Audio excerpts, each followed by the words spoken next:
That's good to hear.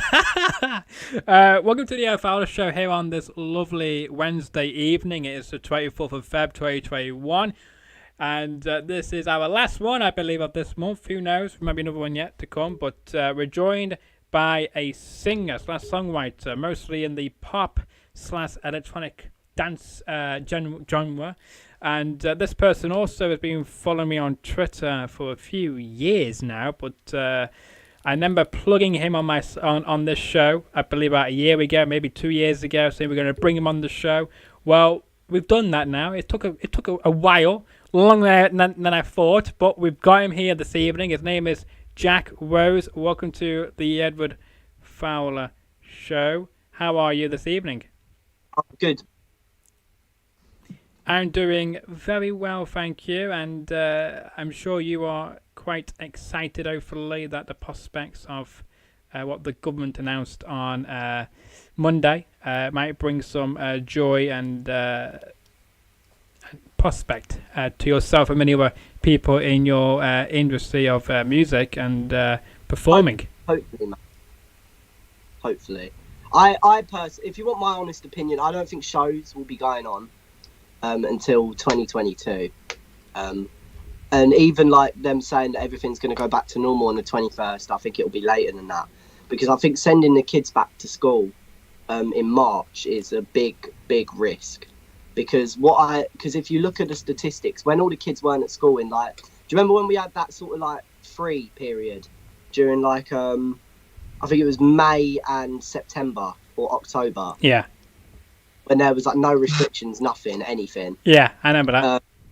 Yeah, I was in London the whole time, man, because I just thought it all seems fine now. It's all gone back to normal.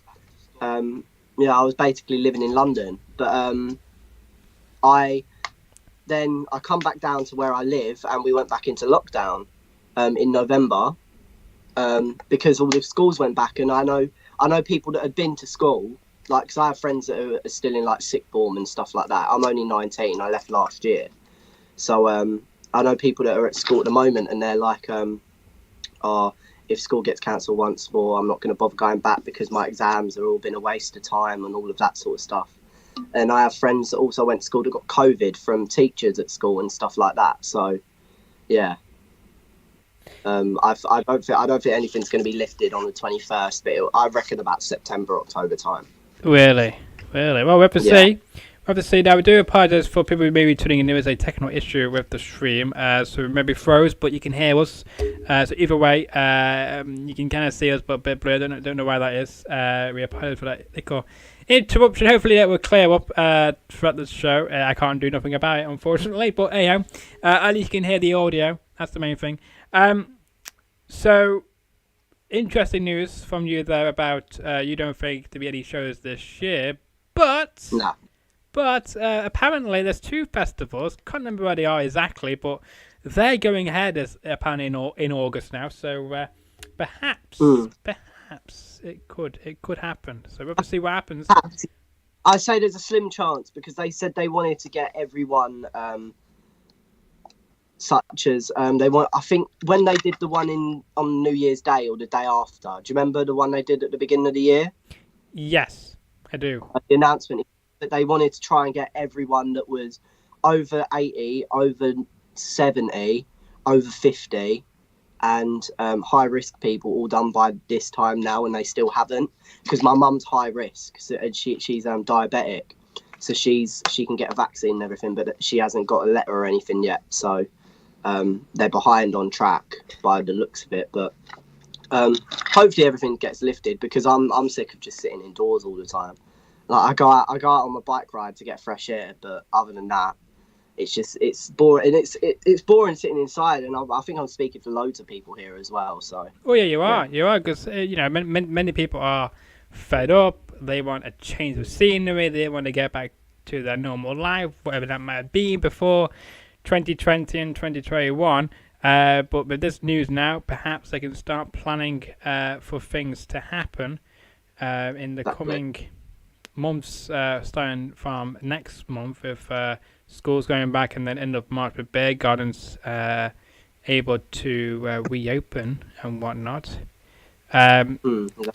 Yeah, so it's interesting, isn't it? But even as well, even you say, you're only 19, quite young as well, kind of thing. Because when I have seen your music and I've seen the way you interact on social media and everything, you look like in your 20s, kind of thing. No offense to you, but I mean, you look in your young 20s, this professional, cool guy. But in reality, he's only in his last year of being a kind of a, teenager kind of thing at 19, isn't it? And then you enter your early 20s kind of thing, and even though you're in your adulthood now, but I mean you get to still be late teens, and at least you hopefully will have a 21st birthday, unlike some people. Yeah, I'm scared to turn 21. Like, I turn 21 next year, and whenever I say that, it makes me feel a little bit like, oh, I don't know how to feel about that, but. Yeah, like, I get that all the time. Like, when I was younger, like, I grew facial hair when I was quite young. started growing facial hair when I was like 10, 11, and I was shaving by the time I was 12. And I think where I was just shaving it all the time, I had like a full beard in like when I was like 14, 15 years old. Wow. And it worked in my favour, but there was lots of things that I didn't like it made me look a lot older.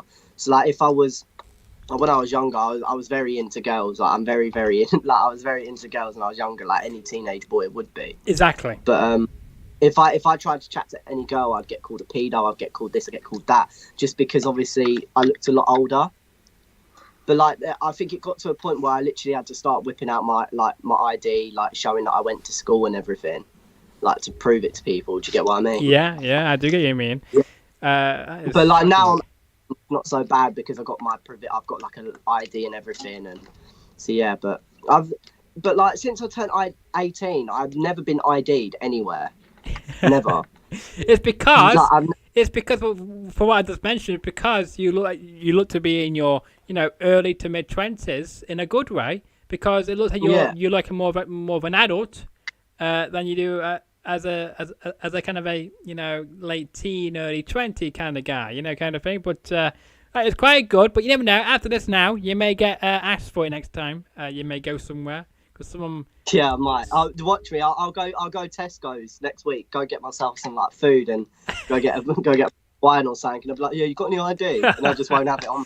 That'll be my lot. I was gonna ask you as well, like if you did get asked for ID, like when you showed it, I wonder if many people would recognize your name. Maybe they might not recognize you because you might have facial hair or longer hair, but if they see your name, they might think, "Oh yes, it's you."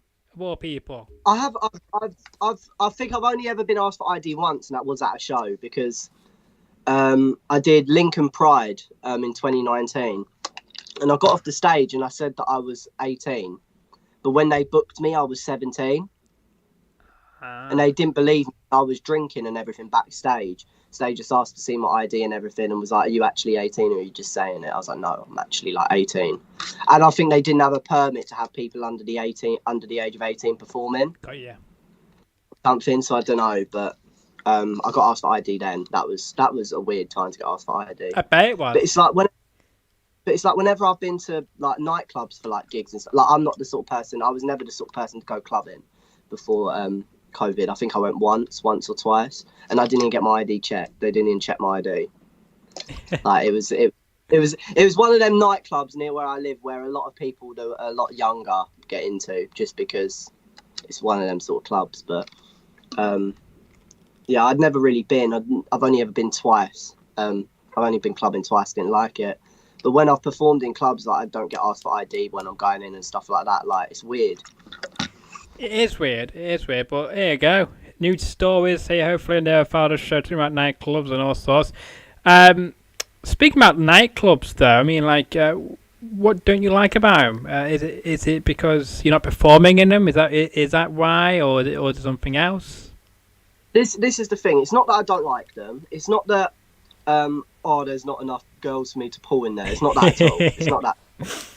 It's just, I don't see the point in going out somewhere with all of your friends to a place where you have to shout in each other's ears. Yeah. Oh, why is someone calling me? Because they know you're on the show, and they're probably saying, "Good luck on my show," maybe, or maybe they want to know what on earth are you doing right now. Yeah.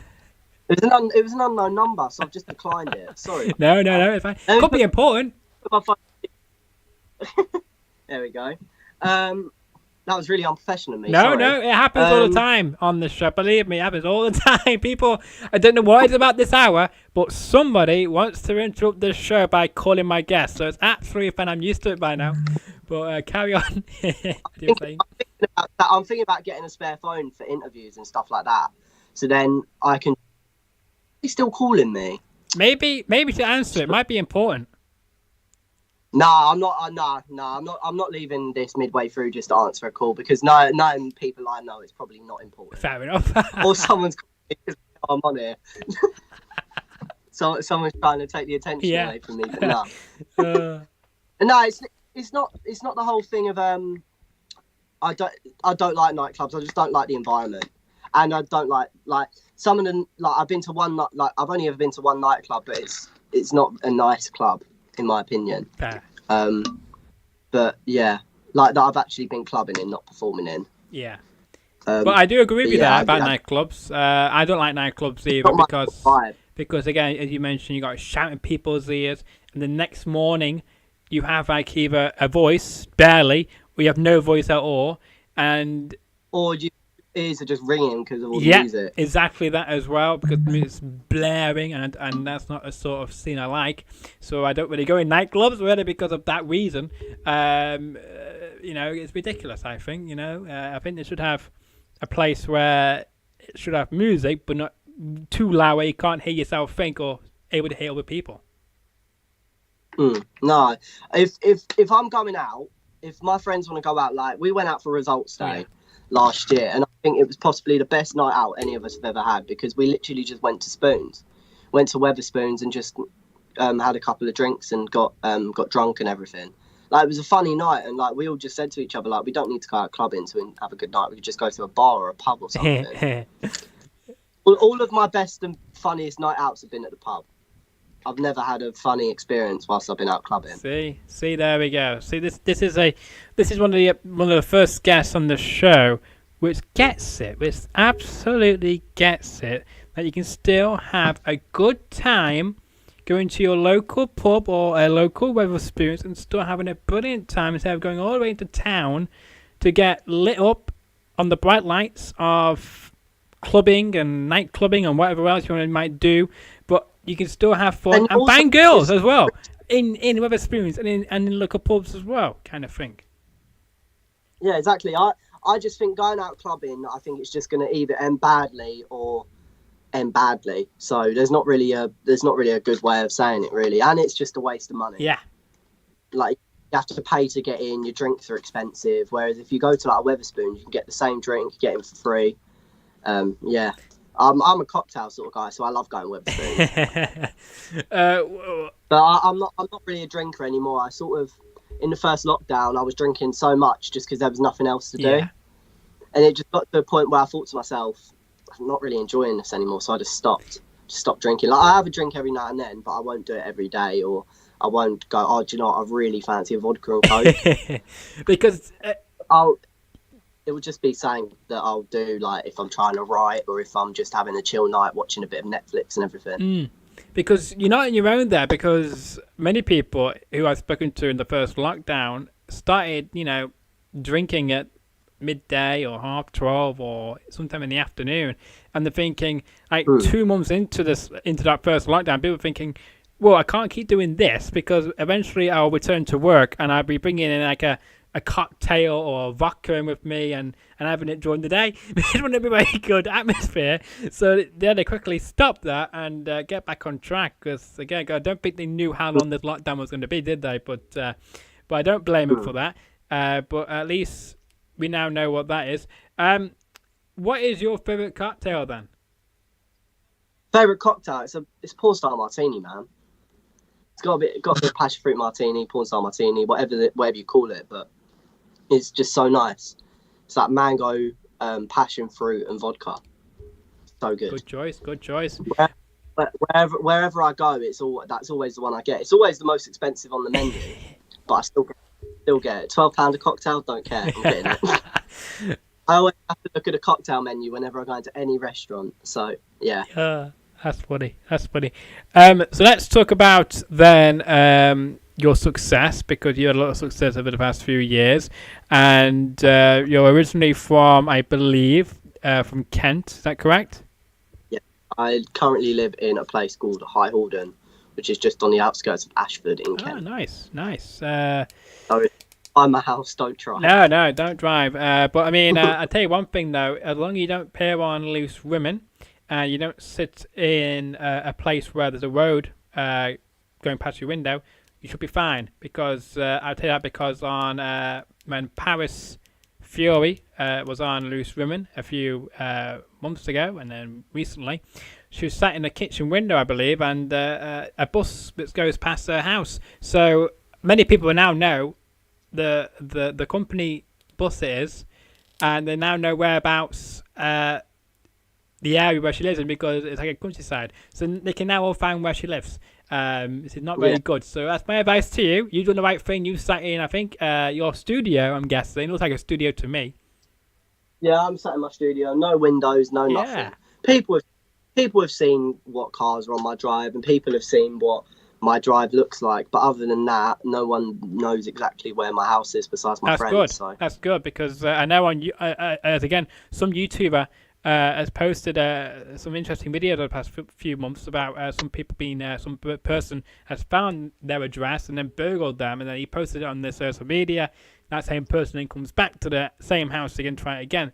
So obviously he must have told more people than what you should do, and don't tell anybody apart from your closest friends, kind of thing, which you were doing correctly. Yeah, so I would never go out and I'd invite like some random people I met the first night back to my house. Not a chance in hell. When I go out, people always ask me, "Oh, where do you live?" I'll just go, "Oh, I don't live around here. I don't live around here." Good answer. I don't go, "Oh, I live at this door number on this street at this postcode in this county." But that's a good answer. I like your answers.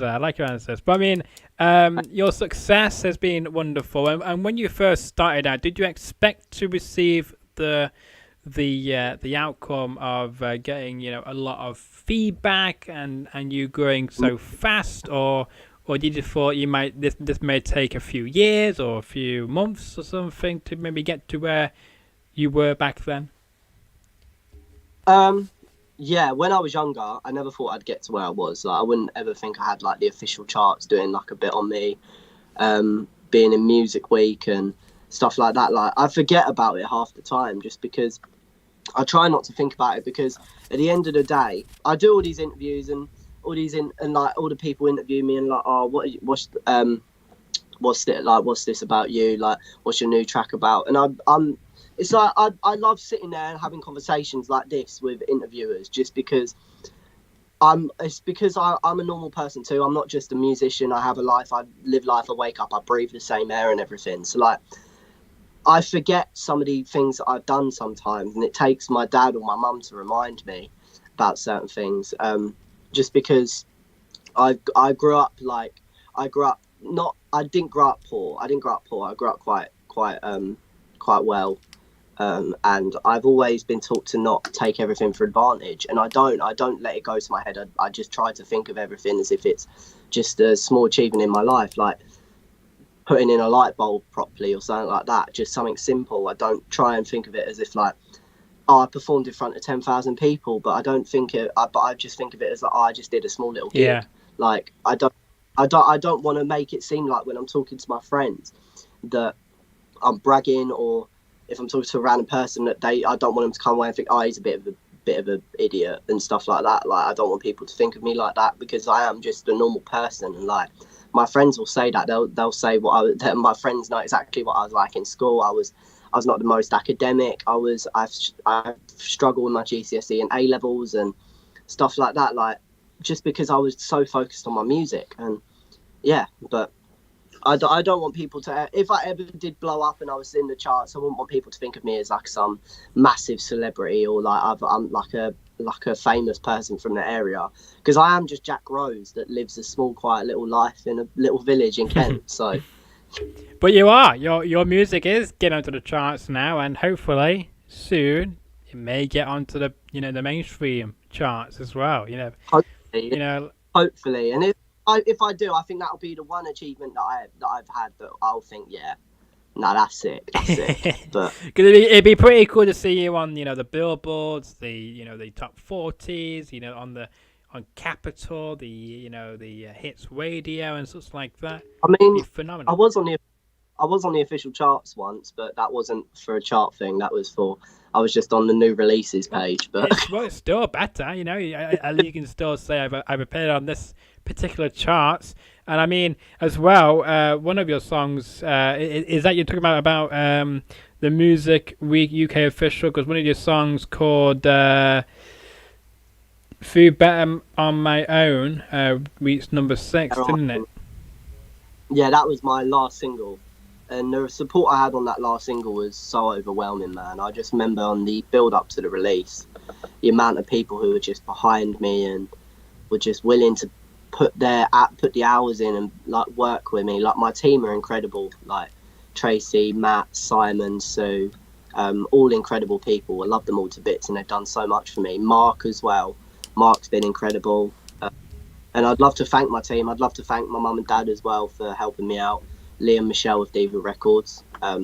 Yeah, like, I live with both of them, and it's a pain in the backside sometimes, because we're always constantly working and things don't go right when we're working, so there's stress and we argue. But I'm thankful for my whole team, man. Like, my whole team have been behind me the whole time, and yeah, like they've never doubted me at all, and they pushed me to where I am now. So I'd like to thank them for that personally whilst I'm on here now in front of all your viewers. So yeah, you're welcome, and it's good to see you've got a good positive team behind you, 'cause that's the main thing. Because if you've got people who are motivating you or pushing you to get the best Jack Rose possible, then they're doing something correct and you're doing something correct as well. So it's good to see you got a good support system around you, because not many people have that.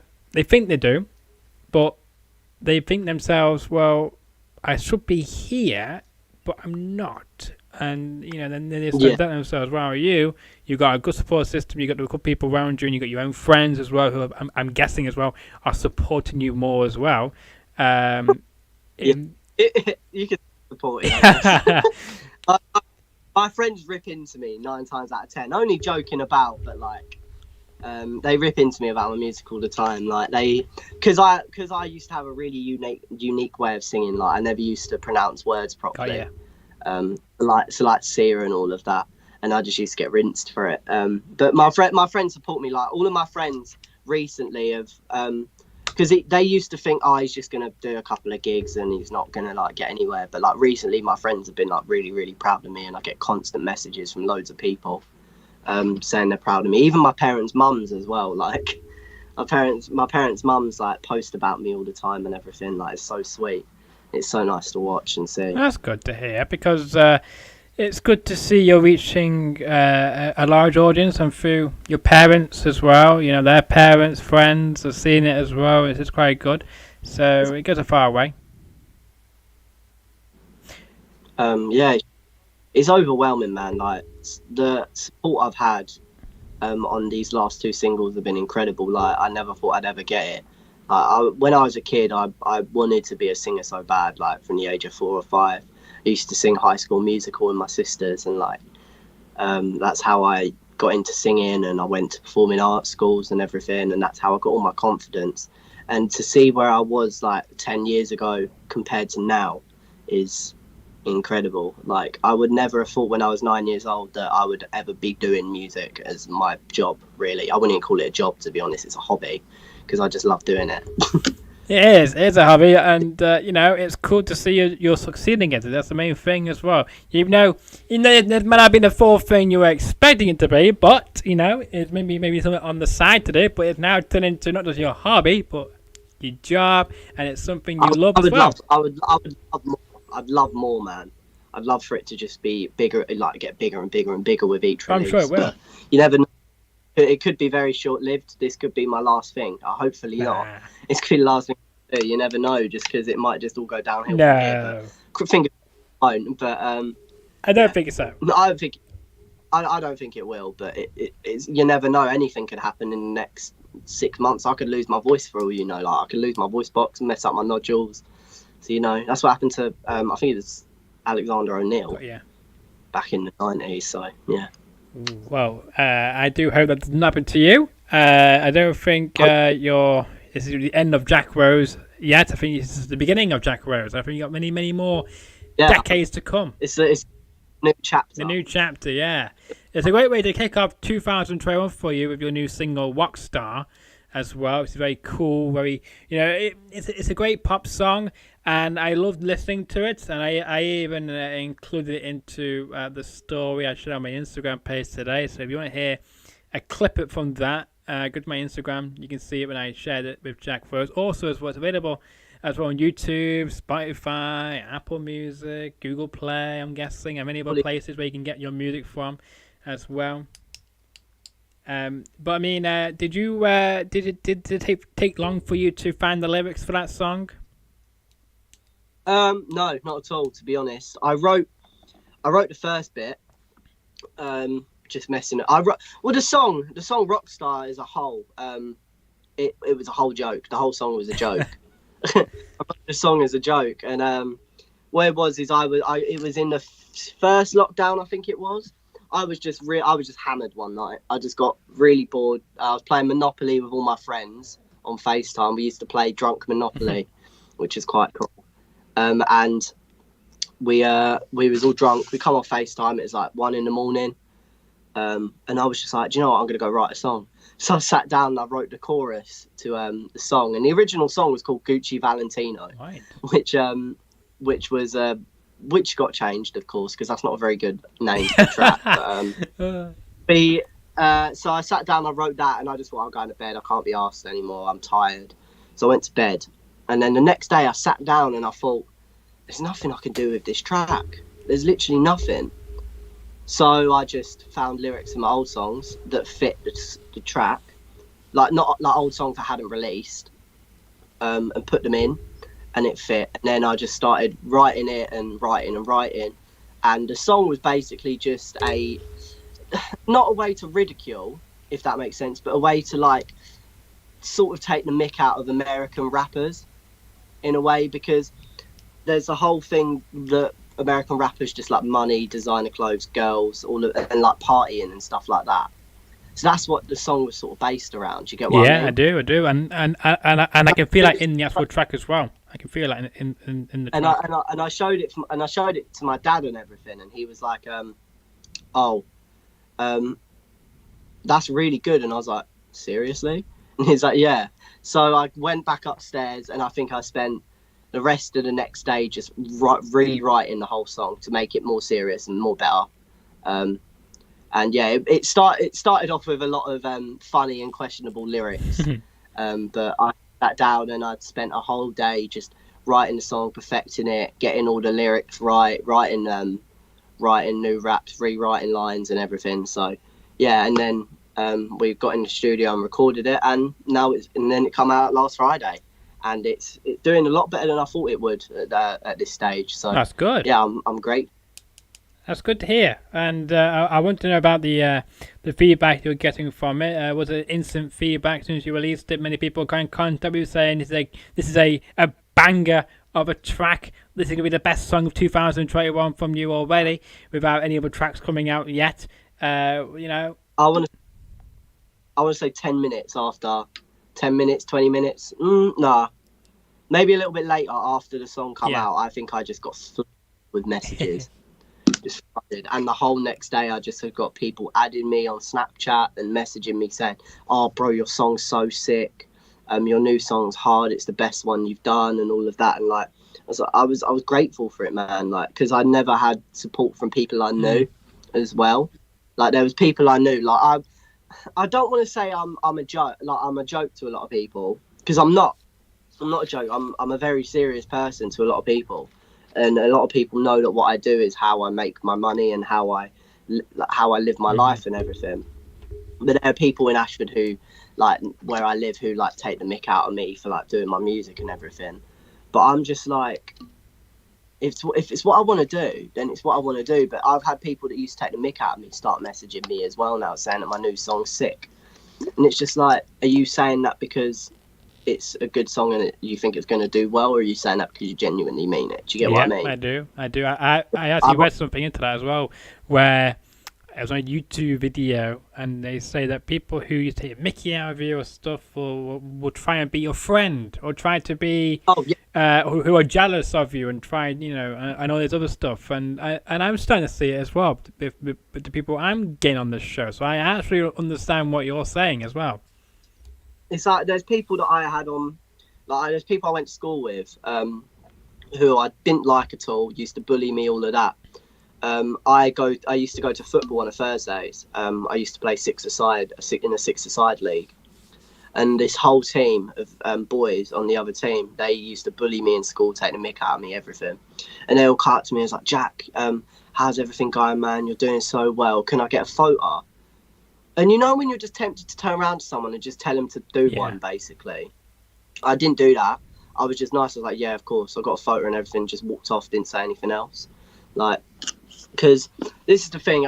Everyone's going to have haters, no matter if you're in the industry or not. Everyone's going to hate you just because you're doing better than them at something, or you're with the girl that they like or something like that. That's how things work in school. But you're always going to have people hating you. But I think when you're in the limelight more, I think it's twice as much and twice as bad.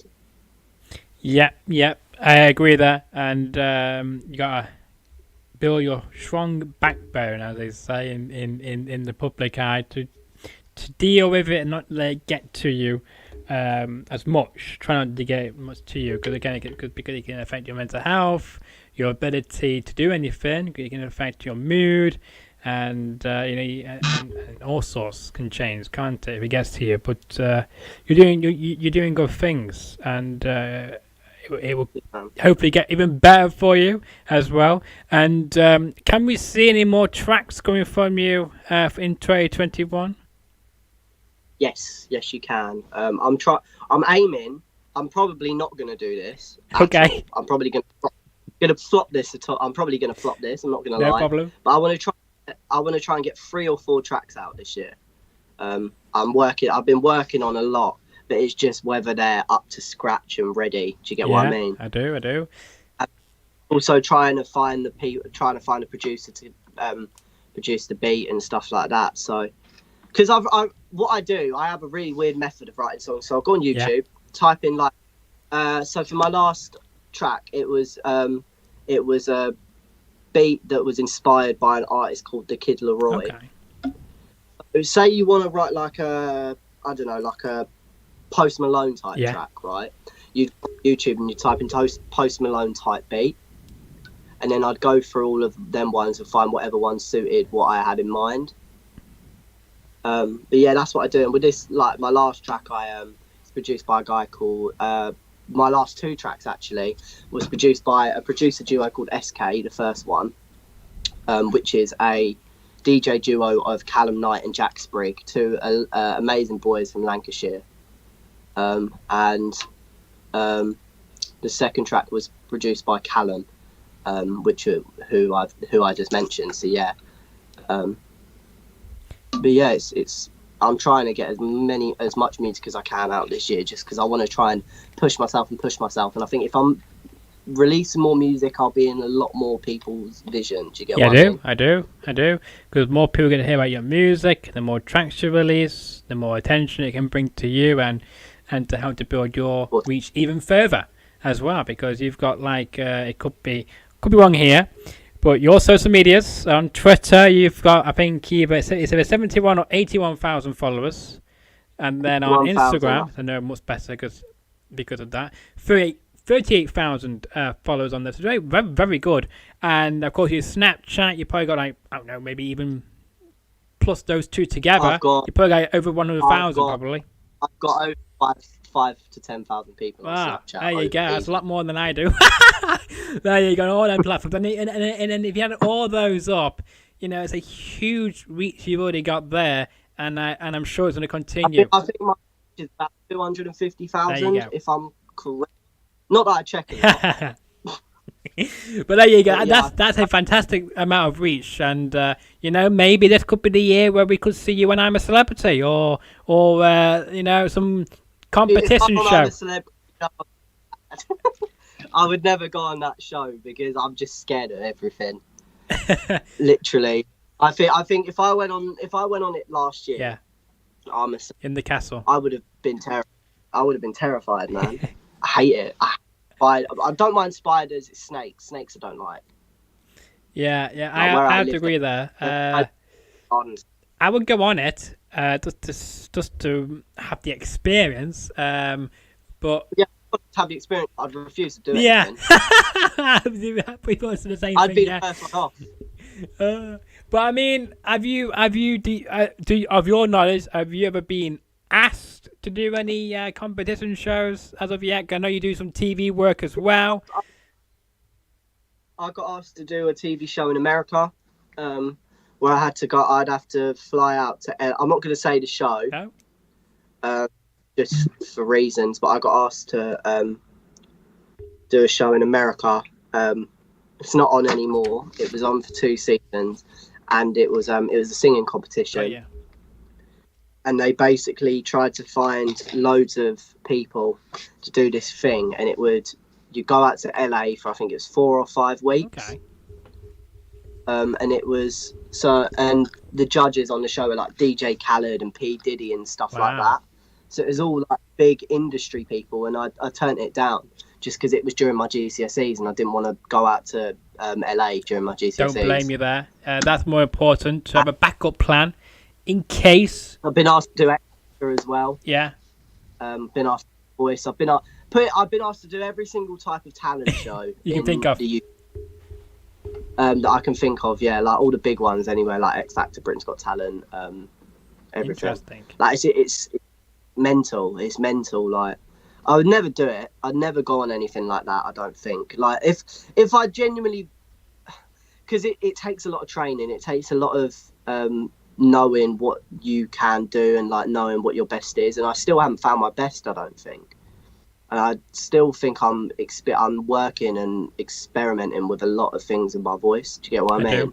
So I'm just trying to find myself still and find my sound. And I think if I was to go on the X Factor or something like that, I think it would do worse for me than it would do better for me. I get that. Maybe in a few years or so, maybe you might have a different opinion about that.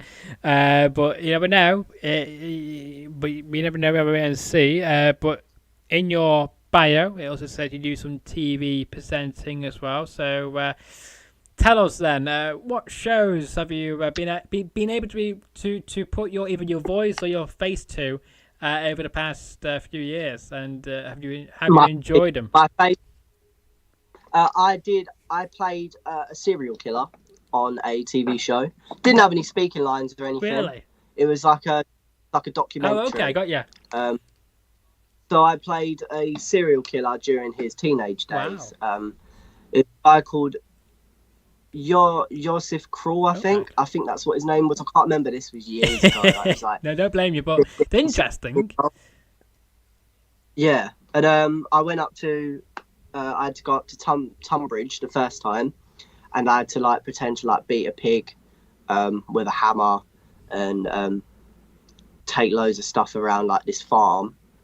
And then the second time we filmed it in Southampton, and we filmed on a farm, and I had to like feed the pigs and clean up and like feed the horses and everything on this farm.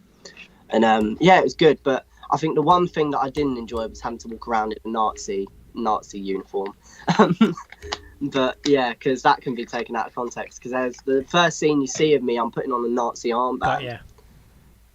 Because he was a Nazi in the war. Ah. And I was playing him around the time of like World War II. Yeah. I think he used to rape and beat kids. I'm not too sure. Wow. Beat and kill kids. I think that's what he was. So I don't know why they casted me for that. Of all the roles, I was thinking that one did not pop into my head that you would be a serial killer in a TV documentary. So I learned something new. Something about. Hey, and I have my own TV show on Amazon Prime as well. Good. Called Ghost Hunting with Jack Rose. Yeah. Very, very different. Yeah, I go ghost hunting. Yeah. I've seen the trailer, for that on Amazon. I've seen that. Definitely have on the social media and such. Not seems quite interesting and scary. I've seen all these. I've been watching a lot of ghost, things on TV and whatnot. And I hope you're better at being able to capture stuff as well. Then we have caught a lot of stuff. Yeah, we have caught. We fake. This is the thing. Everyone comes to me and goes, "Oh, your show's fake, isn't it?" No, everyone says that. It's not. No, I have three mediums in my family, me being included. I'm susceptible to it. Like my dad is and my sister. And we've caught stuff on camera that literally can't be explained either. Like there's like on our cameras we have like the times like that stuff was filmed as well. So what we do is so we have like cameras set up in certain rooms. So in this one room, we did a place in Brighton called the Brighton Police Cells, and in the upstairs part of this building is a courtroom. And in this courtroom, there's like these revolving doors, and then there's these double doors to the right of them. And on the camera in these double doors, we're all sitting in the break room at this point. So like none of us, we're all just chilling in there, and we've got the cameras rolling in these separate rooms. And in this room, it's pointing towards this door, and you see like a woman in like a white dress walk past. Very faded and like shadowy, and it was like a silhouette, but it looked like a woman in a dress walking past the door, look in and then look back, and then walk in, and she disappeared. Wow. Because the room that door was from, it went into the room next door to it, which was like an open space as well. So yeah, it was weird. So yeah, that was a weird thing we caught on camera. We've caught several voices, and we've literally like seen stuff on camera as well. Like we've got a footage of us running down a corridor, and obviously when you're running and there's shadows, you see like the shadows moving and everything, don't you? And as you're running, you're going like that. So you'd see like the shadow of that. But in this clip, you see a guy just standing in the middle of a corridor in like a Tudor ruffle neck, and he's just standing there just like deadpan like that. You see him on camera, and if it was the guy that was in front of me, you'd see him holding the camera because he had it on his shoulder. Wow. But it wasn't there, and you saw my reflection as well, and I'm too short for it to have been me.